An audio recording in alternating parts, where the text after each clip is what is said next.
Buenas, hola. Con este conjunto de videos lo que vamos a hacer ahora es comenzar el desarrollo de la unidad 2 con la misma metodología virtual con la cual hicimos la teoría de la unidad 1. En esta unidad vamos a usar principalmente la bibliografía que aparece en pantalla. Independientemente de eso, saben ustedes que toda la bibliografía está en el programa, y una aclaración que hice con la unidad 1 también es que cualquier libro de microeconomía básica contiene absolutamente todos los conceptos que vamos a desarrollar a lo largo de la materia. Independientemente de eso, esta filmina está armada principalmente con estos libros que aparecen en pantalla. ¿Qué vamos a ver en esta unidad? Vamos a hacer un repaso en la primera parte de los conceptos básicos de oferta y demanda, conceptos que seguramente ya lo han visto en las materias anteriores. Vamos a ver el concepto de elasticidad, elasticidad de la oferta y elasticidad de la demanda, elasticidad con relación a variables que determinan la oferta y la demanda, y vamos a ver los factores que influyen en la elasticidad y algunos conceptos relacionados a excedentes que lo vamos a ir eh, profundizando más adelante. Para iniciar, eh, este marco conceptual un poco plantea la hoja de ruta de la primera parte de la unidad, donde, como veíamos en la unidad anterior, nuestros objetivos son el análisis de aquellos agentes económicos que toman decisiones individuales, y en este marco en particular vamos a ver algunas cuestiones relacionadas a los conjuntos de agentes, los compradores y los vendedores, los compradores que toman la decisión de demanda y los vendedores que toman la decisión de oferta, y qué características tienen eh, esas funciones que se llaman oferta y demanda que describen ese comportamiento, y cómo estos agentes se interrelacionan e interactúan entre sí en esa institución que habíamos denominado mercado y que tenía un rol fundamental en nuestro esquema, que era la generación de precios. Recuerden que los precios era una de las variables más importantes de la economía, en virtud de que ella generaba un conjunto de información indispensable para la asignación eficiente de recursos. Bien, empecemos por la demanda. Eh, Recuerden la definición de demanda. La demanda, o la función de demanda, mejor dicho, me muestra las cantidades de bienes que un agente está dispuesto a comprar o a demandar en un determinado momento, a un determinado precio, en un determinado tiempo. La función de demanda describe una relación inversa entre precios y cantidades. ¿A qué me refiero? A que cuando el precio es mayor, la cantidad demandada es menor, y viceversa, cuando el precio es menor, la cantidad demandada es mayor. En las próximas unidades nosotros le vamos a dar un fundamento teórico más consistente a esta relación inversa. Pero por ahora, la lógica de la demanda es que cuando el precio es más alto, la cantidad demandada es menor, y cuando el precio es más bajo, la cantidad demandada es mayor. La función de demanda entonces muestra diferentes cantidades que el consumidor está dispuesto a demandar a diferentes niveles de precios.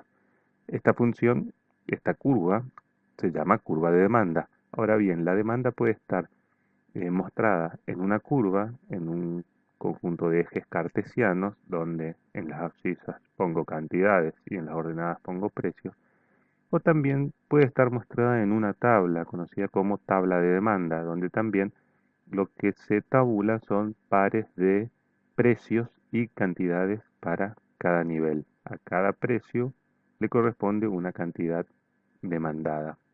No hay que confundir el plan de demanda, que es todo lo que está detrás de la curva que me describe el comportamiento del consumidor, o sea, cuánto está dispuesto a demandar para cada precio, con la cantidad demandada. La cantidad demandada es un punto de ese plan de demanda. Cuando hablo de la cantidad demandada, hablo de un punto de esta curva de demanda.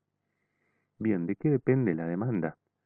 La cantidad demandada de un bien depende, como primera instancia, del precio del bien. Fíjense que nosotros graficamos aquí en los ejes a la cantidad demandada dependiente del precio del bien. estas son las dos variables que nosotros llevamos al gráfico, cantidad demandada y precio del bien. Tengan presente esto porque les va a permitir comprender movimientos y desplazamientos. Nosotros graficamos cantidad demandada como variable dependiente y precio del bien como variable independiente. Es decir, la demanda depende en primera instancia del precio del bien. La demanda en este caso de CDR depende del precio de CDR. Pero también influyen en la demanda el precio de otros bienes, el precio de bienes sustitutos y complementarios. Cuando se demanda un bien, no obstante varía el precio de un sustituto, es decir, de un bien diferente que puede satisfacer la misma necesidad. Ejemplo, llevamos un ejemplo muy práctico, el bien Coca-Cola y el bien Pepsi, bebidas gaseosas. Cuando yo estoy analizando la demanda de Coca-Cola, la variación en el precio de la Pepsi, que es un bien sustituto que satisface por ahí la misma necesidad, la variación del precio de la Pepsi altera la demanda de Coca. Por lo tanto, al ser bienes sustitutos, lo que sucede es que si sube el precio de la Pepsi, aumenta la demanda de la Coca. Hay una relación directa. Y por lo contrario, si baja el precio de la Pepsi, disminuye la demanda de Coca. ¿Por qué? Porque el consumidor, si con ambos bienes puede satisfacer la misma necesidad, lo que hace es, justamente como su nombre lo indica, lo sustituye. Se mueve a demandar el bien más barato. También existen otro tipo de bienes que son los complementarios, aquellos bienes que se demandan en conjunto para satisfacer una necesidad. Ejemplo, combustible y automóviles. Cuando yo uso un automóvil necesito demandar combustible. Por lo tanto, si yo estoy analizando la demanda de automóviles, por ejemplo, y aumenta el precio del combustible, es probable que la demanda de automóviles disminuya. Hay una relación inversa entre el precio de un complementario y el precio del bien que estoy analizando. Cuando sube el precio del complementario, disminuyo la cantidad demandada del bien que estoy analizando. Y si baja el precio del combustible, es muy probable que aumente la cantidad demandada y la demanda de automóviles. Esto es respecto a otros bienes, pero la demanda también depende del ingreso del consumidor. Es de esperar, en general, que a mayores ingresos, cuando los bienes son normales, luego vamos a trabajar un poquito sobre eso, pero en principio a mayores ingresos, cuando la gente tenga más ingresos, demande más de un bien. Otra cuestión que define también la demanda de un consumidor es la expectativa respecto del ingreso. ¿Qué espero que pase respecto del ingreso? Si yo espero que mi ingreso mañana aumente, es probable que demande más, si estoy hablando de un bien normal, y si espero que mi ingreso mañana disminuya, es probable que demande menos. Lo mismo pasa con los precios, ya sea del precio del bien, del precio de otros bienes, sustitutos o complementarios, pero la expectativa de qué pasará en el futuro con los precios generan acciones en la cantidad o en la demanda del bien. El gusto de los consumidores también influye en la demanda del bien. Eh, Cuando el gusto se altera, altera la demanda o la cantidad demandada del bien. La cantidad de población también influye en la demanda de los bienes. Es lo mismo poner venta de, por ejemplo, lavarropas en un pueblo donde hay 100 habitantes que en un pueblo donde hay 1 millón de habitantes. Se supone que uno va a tender a vender más cuando hay mayor población. Entonces, como verán ustedes, hay un sinnúmero de variables que influyen sobre la cantidad demandada. Cuando nosotros graficamos la curva de demanda, lo que decimos es que la cantidad demandada depende del precio del bien, suponiendo que todo este conjunto de variables permanecen constantes. Decimos, la cantidad demandada depende del precio, ceteris paribus, el resto de las variables. ¿Qué significa esa cláusula ceteris paribus? Que no se alteran todas las otras variables, permanecen constantes. Esto es lo que se muestra en esta curva, cómo se mueve la cantidad con relación al precio, manteniéndose constante el resto de todas las variables que están aquí. Cuando se produce un cambio en el precio, lo que sucede en esta curva es que hay un movimiento a lo largo de la curva, cambia la cantidad demandada. Ejemplo, cuando cambia el precio, por ejemplo, si yo estoy en el punto B y el precio sube, paso al punto C de, de la curva esta. O por ejemplo, si estoy en el punto E y el precio baja, paso al punto D. Es decir, hay un movimiento a lo largo de la curva. Eso sucede cuando cambia esta variable que es la que está graficada, que es el precio del mismo bien. Cuando cambia alguna de las otras variables que no son el precio del bien, que no están graficadas, lo que se produce es un desplazamiento de la curva de demanda. Es decir, hay que distinguir entre movimiento a lo largo de la curva y desplazamiento de la curva. El movimiento a lo largo de la curva se da cuando cambia la variable dibujada, graficada, en este caso el precio. Cuando hay un desplazamiento es porque cambió alguna de las otras variables que yo en un inicio supuse constantes, es decir, aquellas variables que no están graficadas. Esa filmina, por ejemplo, muestra desplazamiento de la curva de demanda. Hay un aumento de la demanda, decimos cuando la curva se desplaza a la derecha, o hay una disminución de la demanda, decimos cuando la curva se desplaza hacia la izquierda. Un aumento de la demanda significa que, dado un mismo precio del bien, aumenta la cantidad demandada. Y una disminución de la demanda significa que, dado el mismo precio del bien, disminuye la cantidad demandada. Fíjense, por ejemplo, aquí en este punto, un aumento de la demanda significa que a este mismo precio se demanda una cantidad mayor. O una disminución de la demanda significa que a este mismo precio se demanda una cantidad menor. Bien, ahora analizamos la oferta. La oferta, así como era la demanda, la oferta muestra las cantidades que los productores están dispuestos a vender, las cantidades de un producto, que los productores están dispuestos a vender a un determinado precio, en un determinado mercado, en un determinado momento, dadas ciertas condiciones. Así como la curva de demanda, la curva de oferta muestra cada una de las cantidades que el productor o el conjunto de productores están dispuestos a vender para diferentes niveles de precios del bien. Fíjense que, contrario a la demanda, es de esperar que la oferta tenga una función directa entre precios y cantidades, o una curva creciente, que significa que cuando el precio se incrementa, las cantidades que son ofrecidas por los productores aumentan. Acuérdense que la, el precio que recibe el productor por el bien vendido es lo que genera el ingreso para el productor. Por lo tanto, cuanto mayor es el precio, mayor es el incentivo a que el productor se deshaga del producto vendiéndolo.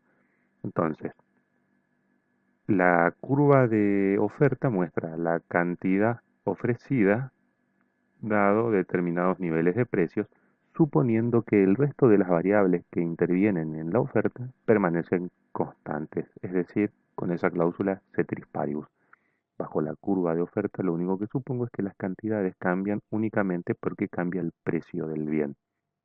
Ahora, en realidad, la oferta no depende exclusivamente del precio del bien, sino que depende de otras tantas variables que aparecen aquí, ¿no es cierto? Y algunas más también que no están explícitas aquí. No obstante, recuerden que en la curva yo supongo que todo este conjunto de variables que no están graficadas permanecen constantes. Bien, ¿cuáles son todo este conjunto de variables que son diferentes al precio del bien? El precio de otros bienes, por ejemplo. Decimos que hay precios de oferta conjunta, que significa un precio, un bien de oferta conjunta. Es un bien que se obtiene bajo el mismo proceso productivo que el que estoy analizando. Ejemplo, cuando yo produzco carne de vaca, también produzco cuero. O sea, en el mismo proceso productivo obtengo los dos bienes. Entonces, cuando yo analizo la oferta, por ejemplo, del cuero, el precio de la carne de vaca me va a influir en la oferta del cuero, porque son bienes de oferta conjunta. Cuando el precio de la carne sube, es muy probable que suba la oferta de cueros. Hay bienes que son de oferta rival. ¿Qué significa que son bienes de oferta rival? Que son bienes que se obtienen con los mismos factores productivos. Es decir, compiten por los factores productivos. Imagínense que yo soy un productor agropecuario y estoy decidiendo si plantar el cultivo A o el cultivo B. Necesito exactamente los mismos factores para hacer el cultivo A o el cultivo B. Bien, ¿cuál voy a utilizar? El mi decisión se va a inclinar por qué cultivo, por aquel que tenga un mayor precio, ya que este me va a generar una mayor ganancia. Entonces, cuando sube el precio de un bien de oferta rival, es muy probable que disminuya la cantidad ofrecida del bien que estoy analizando. Ejemplo, estoy analizando el cultivo A y sube el precio del cultivo B, que rivaliza, o sea, que compite por los mismos factores de producción que el que estoy analizando, y la cantidad de oferta del cultivo que yo estoy analizando disminuye. Sube el precio del de oferta rival, disminuye la oferta del bien que estoy analizando. Otra variable que interviene en la cantidad ofrecida, el precio de los factores de producción. Por supuesto, cuanto más alto es el precio del factor de producción, más caro me cuesta producir y por lo tanto hace que disminuya mi oferta.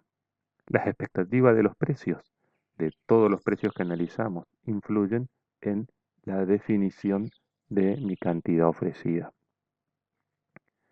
La cantidad de oferentes también es una variable que influye, ya que si soy el único oferente, mi cantidad ofrecida va a ser distinta a si soy un oferente que se desenvuelve en un mercado donde hay muchísimos oferentes. La tecnología de producción también influye. La tecnología de producción eh, cambia la cantidad ofrecida, ya que si tengo diferentes tecnologías, tengo la capacidad de, con los mismos factores, producir diferentes cantidades de productos. Y por último, la política gubernamental. Vamos a hacer luego un análisis en particular respecto de esto, ya que la aplicación de impuestos, subsidios o otro tipo de políticas eh, del gobierno van a influir en la cantidad que ofrezco del bien. Pero bueno, todas estas variables y algunas otras más que no están explícitas acá me describen cómo se comporta la oferta. La curva de oferta lo que muestra es las cantidades ofrecidas en relación a los niveles de precios, suponiendo todas estas variables constantes. La tabla de oferta también, así análogamente a lo que veíamos con la demanda, también la oferta puede ser expresada en una tabla donde muestra pares tabulados entre diferentes precios y diferentes cantidades ofrecidas para cada nivel de precio. De nuevo, no confundir oferta o plan de oferta, que sería toda esta función, digamos, con la cantidad ofrecida, que sería un punto determinado del plan de oferta. Cuando nosotros analizamos la cantidad ofrecida, qué le pasa cuando cambia el precio del bien que estoy ofreciendo, lo que estoy viendo aquí es un movimiento a lo largo de la curva de oferta. En la misma curva de oferta se genera un movimiento entre algunos de estos puntos que aparece acá. Ejemplo, si yo estoy en el punto B y sube el precio, paso al punto C. O bien, por ejemplo, si estoy en el punto E y disminuye el precio, paso al punto D. Sin embargo, cuando lo que cambia es alguna de estas otras variables que no están graficadas, lo que se produce es un desplazamiento de la oferta o un desplazamiento de la curva de oferta. Cuando hay un desplazamiento, cuando al mismo nivel de precios cambia la cantidad ofrecida. ¿Por qué sucede eso? Por ejemplo, porque aumentó el precio de un bien de oferta conjunta. Estoy analizando el precio del cuero y aumentó perdón, estoy analizando la cantidad ofrecida de cuero y aumentó el precio de la carne. Entonces, al mismo nivel de precio de cuero, lo que sucedió fue que yo ofrezco más carne. Y por el contrario, puede suceder que haya un desplazamiento hacia la izquierda o una disminución de la cantidad ofrecida. Ejemplo, subió el precio de los factores que utilizo en mi proceso productivo. Entonces, al mismo precio de mi bien, del bien que estoy vendiendo, pero como ahora me cuesta más caro, ofrezco menos. Al mismo nivel de precios, si suben el precio de los factores de producción, yo ofrezco una menor cantidad. Tanto la oferta y la demanda lo que generan en el mercado, en el mecanismo de mercado, digamos, acuérdense que definíamos a ese mecanismo de mercado como la institución donde interactúan esta oferta y demanda, es decir, compradores y vendedores. Lo que se genera en el mercado es una situación de equilibrio, donde las curvas de oferta se intersectan con la de demanda, o bien cuando las fuerzas de los oferentes eh, se conjugan con la fuerza de demanda y se combinan estas dos fuerzas y se definen una cantidad de equilibrio, que es la cantidad transada en ese mercado en ese determinado momento, y un precio de equilibrio, que es el precio al cual se transan esos bienes. El punto de equilibrio se da, por supuesto, donde se igualan estas fuerzas, donde se cortan estas curvas de oferta y demanda. ¿Qué sucede en ese precio de equilibrio? ¿Qué características tienen? Es que justamente la oferta y la demanda son iguales y por lo tanto no hay escasez y no hay exceso de oferta, ni tampoco hay presiones para que cambie el precio. Fíjense, por ejemplo, qué sucedería en una situación de excedente, es decir, de exceso de oferta. Si el precio fuese P1, la cantidad ofrecida sería Q2 y la cantidad demandada sería Q1, por lo tanto estaría sobrando oferta, habría más oferta que la cantidad de demanda. Esto lo que haría es que los productores tendrían incentivo a bajar los precios, porque acá hay productores que se quedan sin vender, ¿no es cierto? Porque se compra esto, pero se quiere vender esto. Entonces hay productores que se quedan sin vender en esta situación. Por lo tanto, hay incentivos a que baje el precio hasta el punto en el cual se igualen esos planes de compra y venta. Eso se da a la cantidad Q3 y al precio P sub 2. Entonces, en esta situación hay una presión a la baja de precios. Estábamos en una situación fuera de equilibrio y hay incentivos a la vuelta al equilibrio, es decir, al punto este donde se intersectan oferta y demanda. Lo mismo sucede en el caso inverso. A P sub 2 la cantidad ofrecida es Q1 y a P sub 2 la cantidad demandada es Q sub 2. En este caso hay una escasez. ¿Por qué? Porque se quiere demandar más de lo que los productores están dispuestos a ofrecer. Entonces lo que hay es un incentivo a la suba de precios a fin de racionar, recuerden el precio de la función digo de racionamiento del precio. Acá hay mucha gente que está queriendo acceder, pero lo que entonces el mercado hace es levanta el precio para que solo empiecen a saltar esa barrera aquellos que tengan mayor disposición a saltarla. Es decir, solo van a acceder al producto aquellos que tengan eh, que valoren de una forma mayor el producto y que estén dispuestos a pagar un precio más alto. Entonces, el resultado es que hay una tensión, hay un incentivo a la suba de precios hasta llegar al equilibrio, que sería este punto donde nuevamente vuelven a coincidir oferta y demanda. Y las cantidades que se van a transar en ese punto de equilibrio son Q sub 3. Ese sistema de mercado, entonces, como decíamos, tiene la función de racionar eh, los bienes y servicios, como lo habíamos visto en la unidad anterior. ¿Qué significa esto? Elimina excedentes o faltantes. Los precios se mueven de forma tal de que accedan a ellos los que están dispuestos a pagar la cantidad para que no haya excedentes o faltantes. Tiene una función de racionamiento el sistema este. Y por otro lado, orienta a los productores a producir aquellos bienes y servicios que son más valorados, es decir, que tienen un mayor precio. En aquella elección entre dos cultivos, que tiene que producir un productor agrícola, perdón, va a elegir aquel cultivo que tenga un mayor precio. ¿Y por qué va a tener un mayor precio un cultivo respecto de otro? Y seguramente va a tener un mayor precio porque es más valorado por ejemplo, los demandantes. Es decir, el sistema de precios a partir de este juego de oferta y demanda en el mercado lo que hace es direcciona producción y consumo de forma tal de que se usen eficientemente los recursos. Se dice que cuando la oferta y la demanda se igualan, es decir, cuando se está en un equilibrio, el mercado se vacía. Esta situación de el mercado que se vacía permite eliminar excedentes o escasez. Todo esto se da en la lógica del libre juego entre la oferta y la demanda. Y esta situación se da justamente donde aquellos oferentes y demandantes interactúan libremente, sin ninguna distorsión, que más adelante vamos a ver que pueden aparecer otras distorsiones. Y el mercado funciona perfectamente, en el sentido de que todos los oferentes y todos los demandantes pueden actuar libremente y que ninguno de ellos tiene ninguna capacidad de influir por sí solo de forma aislada en los precios del mercado.